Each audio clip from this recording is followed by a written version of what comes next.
Good morning, good morning, good morning, good morning, good morning, good morning, Fran Harris. Welcome to the morning after show. You didn't quite go the way I thought it was going to go yesterday, not in terms of who won, just in terms of how the teams played. And as y'all know, New York did not have a stellar outing against the Las Vegas Aces in game one of the 2023 WNBA Finals. Hey, everybody, I'm Fran Harris. Good morning. I am your host, as always, hyped host because I love the played in the WNBA with the Houston Comets on their first championship team.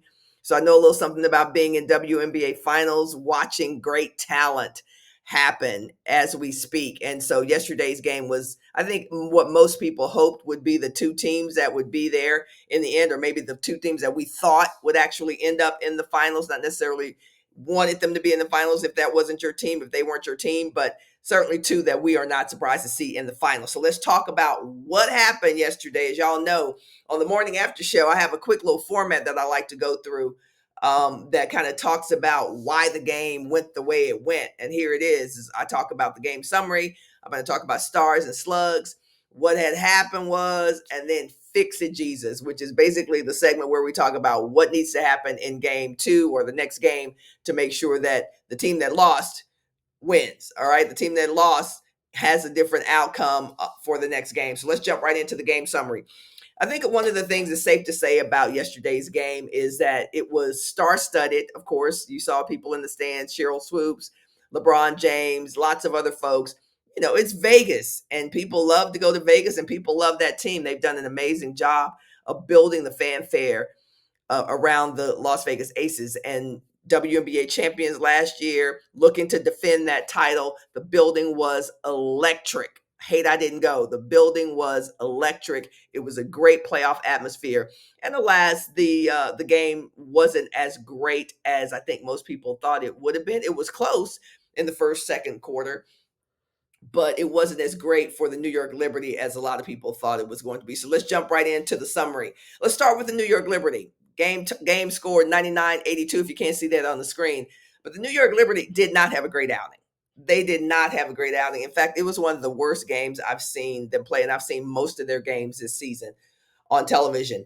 So it wasn't a great game for them. And what didn't make it a great game for them was the fact that their stars did not superstar, right? I'm using superstar as a verb. They did not superstar. You got a superstar if you're a superstar. Um, Brianna Stewart didn't have a great game, didn't shoot well, didn't play well. I was going to say Brandella, but she's not playing. That's the coach. Sabrina Ionescu didn't have a great game, just pretty much wasn't there. And talk about wasn't there. Vandersloot wasn't there. Jonquel Jones was having a decent game, and then they stopped giving her the basketball. So let's talk a little bit about that. If it's working, don't literally. We tell kids that when we coach them, until they stop you, keep going. Even when they're dribbling the ball, coming down the court, bring the ball down the court, going, don't stop until if they don't stop you, keep going. So what they were doing was working. You're getting the ball to Jonquel Jones, you get it to JJ, and it's working. Why are we stopping? Well, they couldn't defend it. Why are we stopping? So that was the first flaw in the game plan. I don't know if that was the game plan, but it's certainly what they did. They're not stopping. We're effective at it. Keep going. That's problem number one. Number two, when your superstars are not superstarring, the coach has to help them out. And here's the thing, I don't think Sandy Brandello ever in her wildest imagination thought that all of her superstars or three of her superstars would choose not to superstar at the same time, right? Sometimes it happens. One is off, maybe two of them are off, but three people are off. It doesn't happen. So Sandy never counted on that. But you got to make the transition. You got to be able to help superstars get on track, especially when you have them, multiple superstars not playing well. You've got to do some quick hitters. You've got to do something to shake it up, to shake them out of that stupor. Because as we saw yesterday, they got in the stupor and they stayed in the stupor. If you saw my preview video, I may be around here. If you saw my preview video of game one, I talked about a significant piece of the puzzle had to be Vandersloot playing like a scoring point guard. And I counted at least four before I stopped counting, at least four shots where she's wide open and did not shoot. That's kind of like Caitlin Clark. right? Caitlin Clark in the Final Four, 2023 Final Four against Baylor, waving somebody off. They legit waved Vandersloot off. And that didn't pull her out of her stupor. So I said that in the pregame, in the preview video, because I knew it was going to be a factor.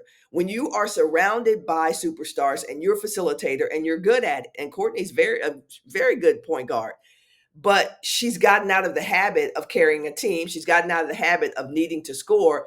And of course, that's exactly what Las Vegas was going to make her do. They waved her off. It was a metaphorical wave off. Like, we're not worried about Courtney because Courtney is not gonna kill us. And here's what happens when you're a shooter. When you're a shooter, when you're a scorer, and people are standing off of you, it's disrespectful. It's absolutely disrespectful. But then it gets into your head because now you're like, oh, they're not guarding me. They're not gonna guard me. No, they're not gonna guard you, Courtney. They're not gonna guard you. They're gonna let you have that. Now it gets into your head. So then you start thinking, can I shoot? Should I shoot? And she didn't. I counted 4 times. And when I'm screaming at the television, Courtney, shoot. Didn't shoot, didn't shoot, didn't shoot. Then later in the game, made a bucket or 2 or whatever. But that can't happen. Courtney Vandersloot has to be a scoring point guard for New York to win.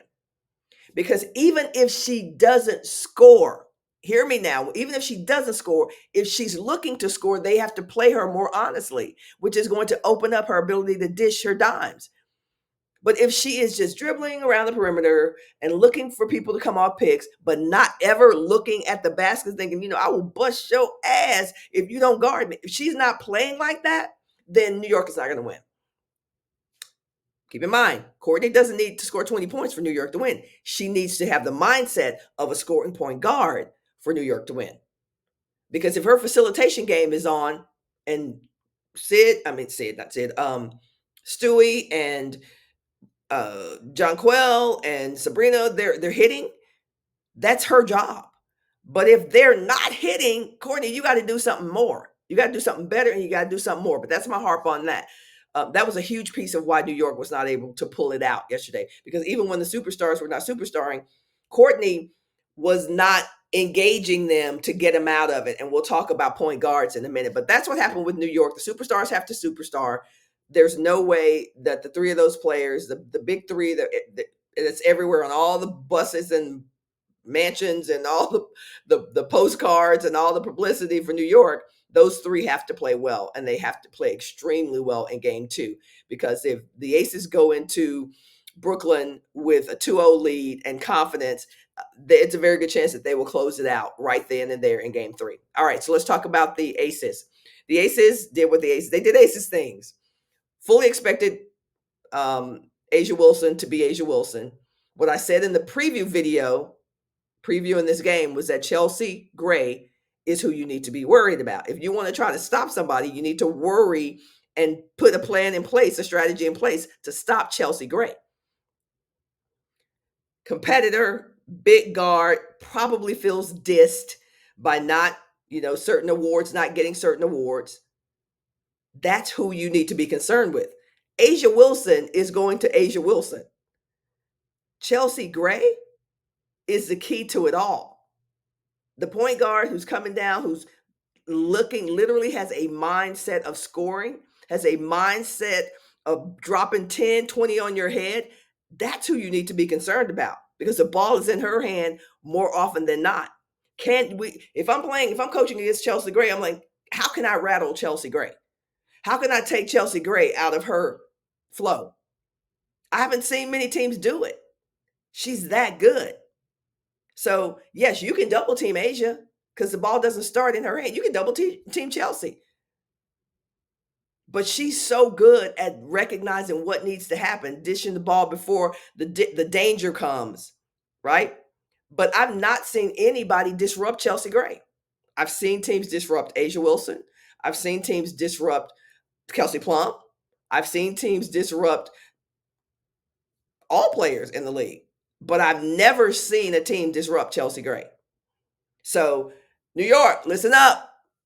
You need to think about your game plan for Chelsea Gray if you want to have a chance of beating the Las Vegas Aces. So, Chelsea Gray probably has a chip on her shoulder. Chip on her shoulder for a number of reasons. Y'all dissed my girl, Asia Wilson. Yeah, that's how Las Vegas is. They're mob like that. If you diss my girl, you dissing me. You dissing my teammates, you dissing me. That's what makes the Aces so good. They have that invisible, intangible, competitive nature, right? We know they're talented. We know they're top tier. We know all of that. One of the best coaches in the leagues. We know all of that. But what elevates them to the next level, and people need to prepare for this as well, is the fact that they are so freaking competitive.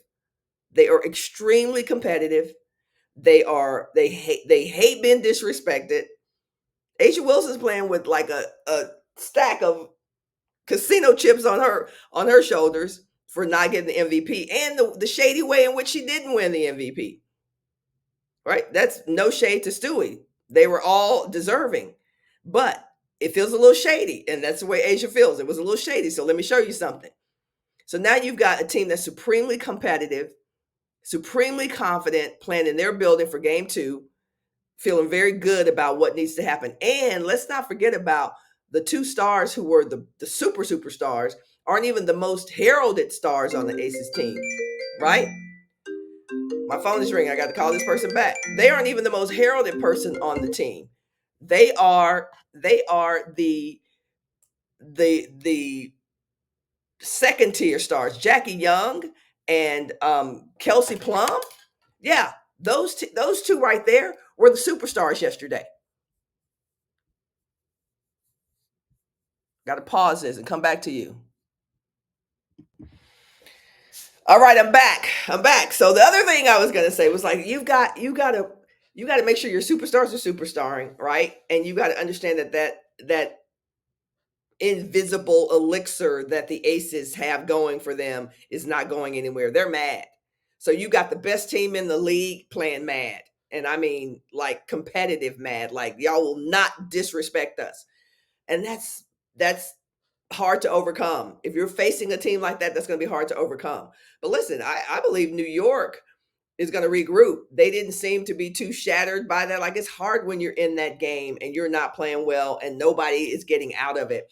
But what I really love about New York is that Sandy Brondello has the right temperament for that group.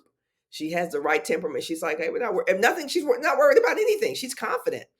So her players feel that. Her players feel that their coach is not panicking, is not losing faith in them. And these are veterans. They've never played together at this time of the year. You got to think also that New York has gotten over a hump that New York has not been to the finals since what, 2000 and whatever it was, early, double digit years.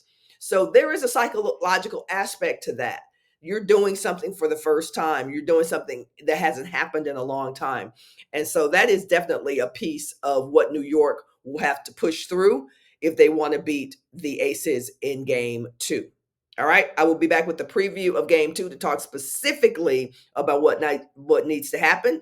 And I failed to mention that Johannes was having a great game, right? Maria Johannes was having a great game before the Aces made some adjustments.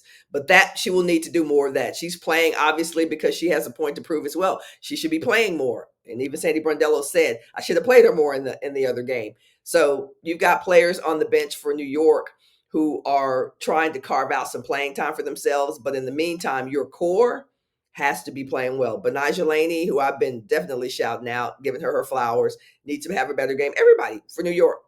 I'm going to put that game on the shelf, but you got to have a better game because the Aces are coming out guns blazing, full hand, betting on black, all the analogies and metaphors for game 2. So that's my take on game 1, and we'll see you in the preview for game 2. Bye.